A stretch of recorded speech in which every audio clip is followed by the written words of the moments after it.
हिंदुस्तान की आजादी की कहानी, जंजीरों से जकड़े दिन और घुप काली अंधेरी रातों की कहानी। कहानी उनकी जिनके अनगिनत ईंट और कंधों पर चढ़कर आजादी का सूरज हिंदुस्तान के आसमान में उदित हुआ। 1857 ब्रिटिश औपनिवेशिक सत्ता का एक क्रूर, शातिर और दमनकारी चेहरा, ईस्ट इंडिया कंपनी। कंपनी ने सिपाहियों को एक नई किस्म की इनफील्ड राइफल दी। इसमें गोली भरने के लिए कारतूस को दांतों से काटकर खोलना पड़ता था। ऐसा करना हिंदू और मुस्लिम सिपाहियों की धार्मिक भावनाओं के विरुद्ध था, क्योंकि कारतूसें चर्बी से बनी हुई थी। और इन्हीं परिस्थितियों में अंग्रेजों के खिलाफ ऐतिहासिक विद्रोह का शंखनाद करने वाले प्रथम नायक थे मंगल पांडे।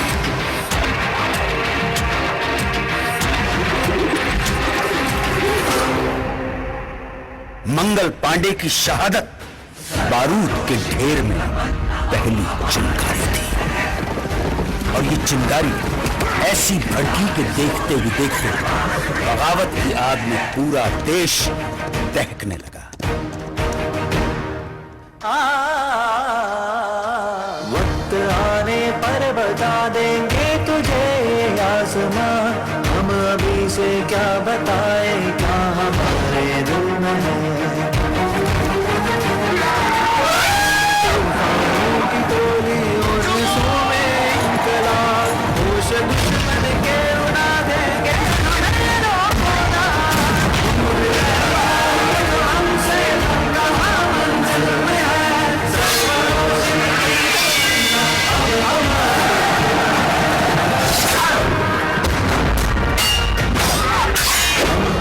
से ही निकले बांध कर सर पे कसम, जहाँ हथेली पर ये लोग भर चले हैं शहीदे मुल्क मिल्लत मैंने अब तेरी हिम्मत का चरखा की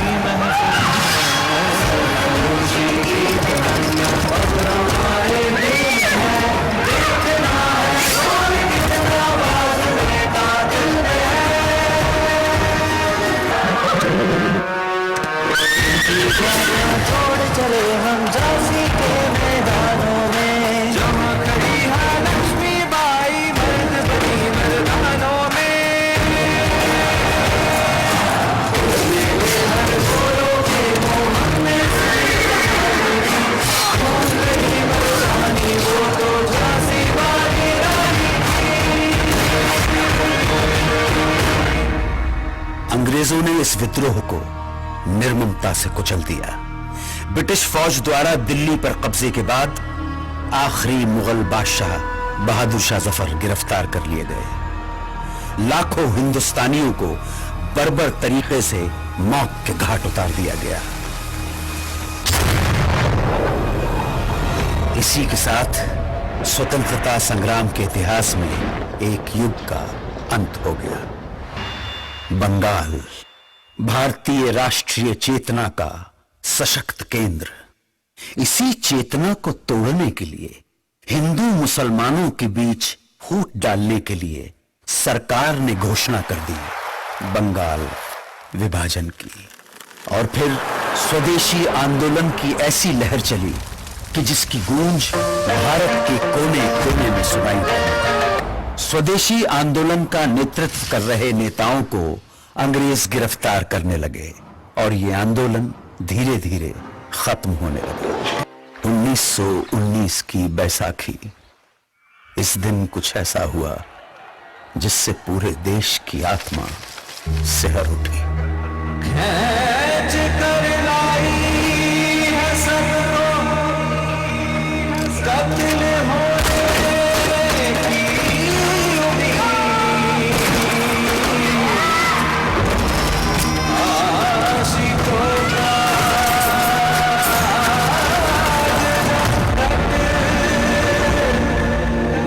भूल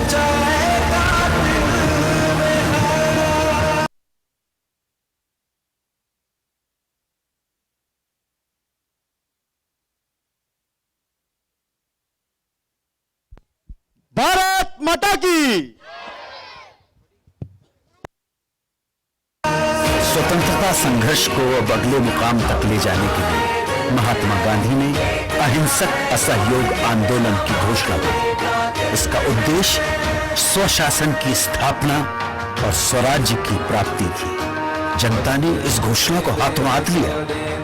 लोगों ने सरकारी नौकरियों का, अंग्रेजी स्कूल कॉलेजों का, विदेशी कपड़ों और सामानों का बहिष्कार करना शुरू कर दिया और जनता स्वदेशी वस्तुओं का इस्तेमाल करने लगी। आंदोलन अपने उफान पर था। तभी गोरखपुर के चौरी चौरा में एक जुलूस के दौरान प्रदर्शनकारियों और पुलिस के बीच हिंसक मुठभेड़ हुई। इसमें 3 प्रदर्शनकारियों और 22 पुलिसकर्मियों की जानें चली गईं। हिंसा से आहत होकर गांधी जी ने असहयोग आंदोलन वापस ले लिया। इस फैसले से देश के एक बड़े हिस्से में मायूसी छा गई। उन्हीं दिनों गरम दल क्रांतिकारियों के इरादे कुछ और ही इशारा कर रहे थे। हाथ जब में हो जुनून कटने तलवार से सर जोत जाते से और बढ़ के गाल शोला सा हमारा दिल है सरफरोशी की तमन्ना हमारे दिल में है सरफरोशी की। एक तरफ देश जहां विदेशी शोषण और दमन से लड़ रहा है, वहीं दूसरी तरफ छुआछूत जैसी भयानक सामाजिक कुरीतियों के खिलाफ बाबा साहेब अंबेडकर का सत्याग्रह जारी था। निर्दयी सरकार ने बारडोली के सूखाग्रस्त इलाकों में लगान पर छूट की बजाय उसे उल्टा बढ़ा दिया।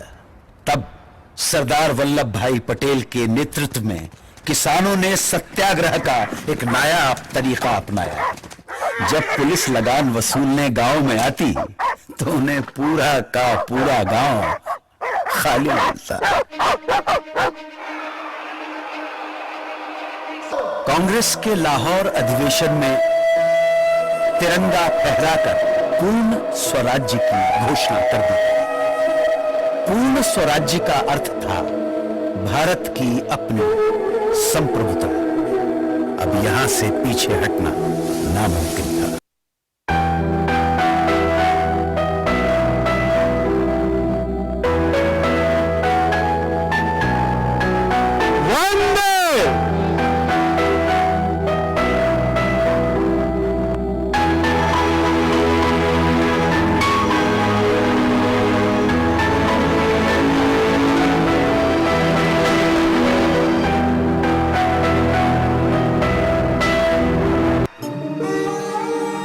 चौबीस दिन 240 मील की यात्रा।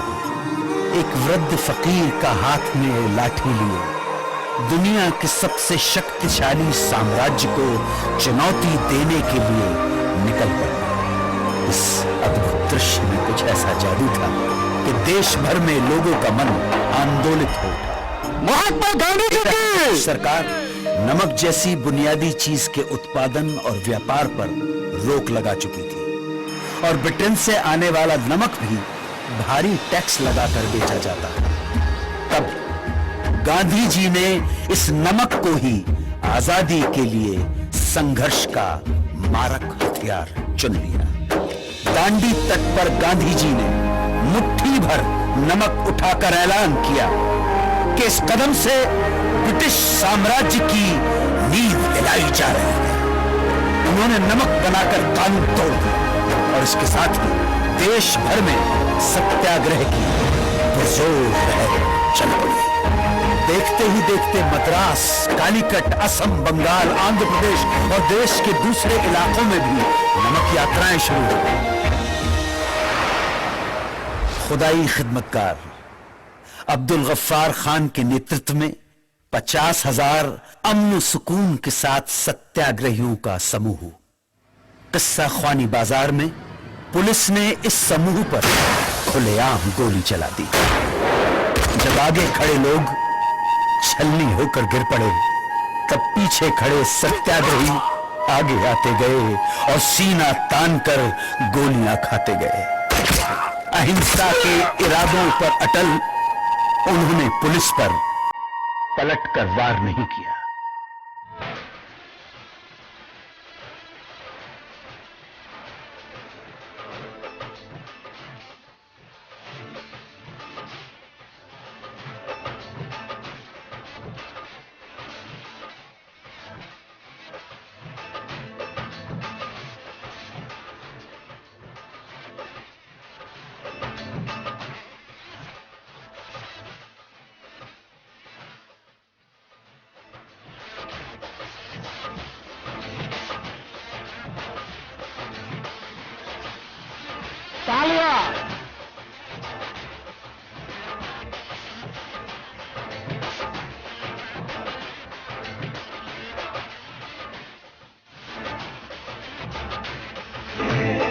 मेरा रंग दे बस।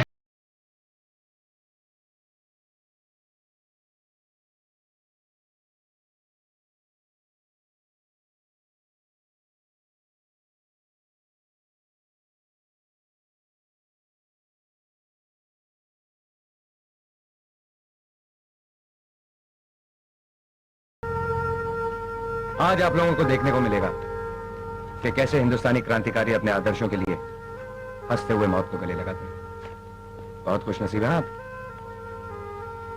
लक्की, वेरी लकी। प्रगतिया, अब तो रब का नाम ले। माफ करना पाजी, ना तो मुझे मौत का खौफ है और ना ही रब का यकीन। छंगा।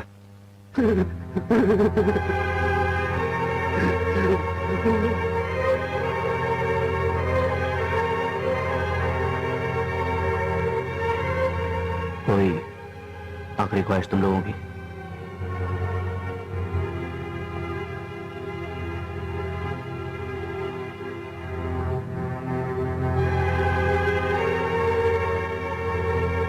हम एक बार गले मिलना चाहते हैं।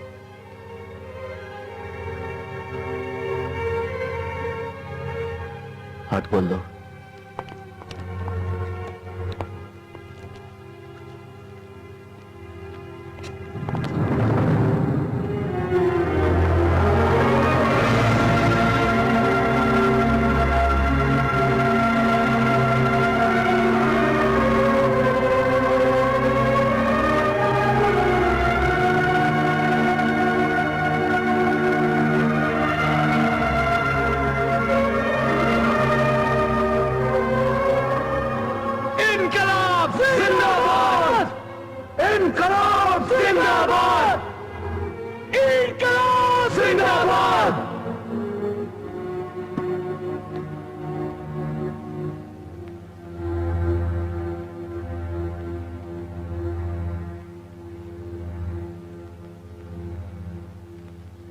हाथ बांध दो।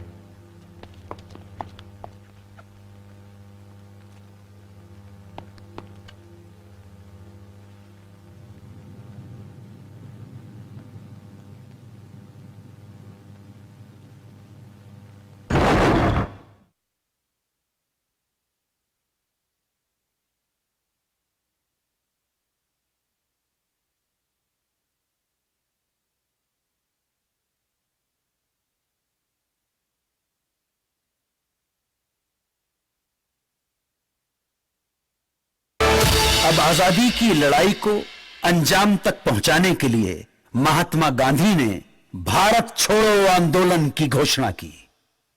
उन्होंने देश की जनता को एक महामंत्र दिया, करो या मरो, या तो हम भारत को आजाद कराएंगे या इस कोशिश में अपनी जान दे देंगे। इस आह्वान के कुछ घंटों बाद ही सरकार ने गांधी जी को, नेहरू जी को, अबुल कलाम आजाद सहित प्रमुख कांग्रेसी नेताओं को गिरफ्तार कर लिया और तब दूसरी पंक्ति के स्थानीय नेताओं ने आंदोलन की कमान संभाल ली।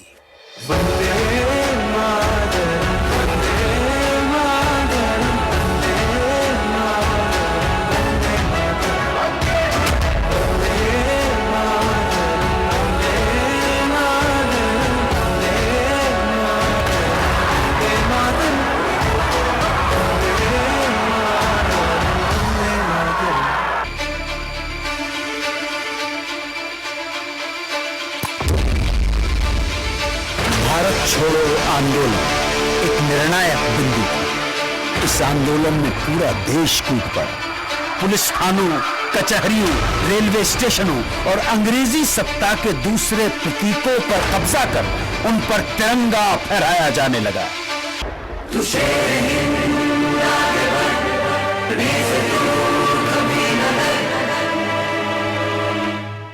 अंग्रेजी अत्याचार के प्रतिघात में नेताजी सुभाष चंद्र बोस के नेतृत्व में उन्हीं दिनों जापान, मलय और बर्मा में आजाद हिंद फौज के झंडे तले एक प्रखर सैन्य मुहिम जारी है। कदम बढ़ाए जा, खुशी के गीत गाए जा, ये जिंदगी है कौम की, कौम की।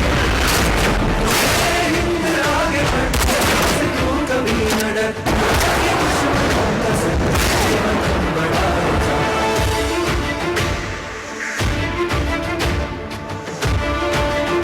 द्वितीय विश्व युद्ध में जापान की हार के बाद आजाद हिंद फौज का विघटन हो गया और इसके साथ ये सपना नहीं।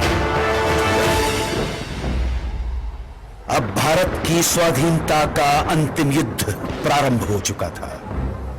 आजादी के दीवाने अपने अथक सामूहिक संघर्ष और कुर्बानी की धधकती लौ में सदियों की गुलामी और शोषण की जंजीरें पिघलाने की कगार पर थे।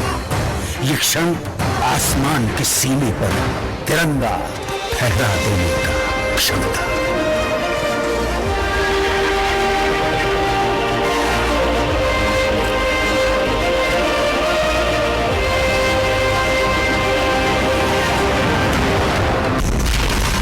India will awake to life and freedom.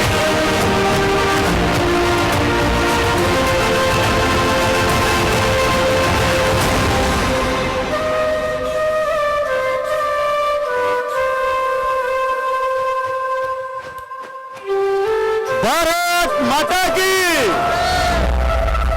Bharat माता की, इंकलाब, इंकलाब, वंदे।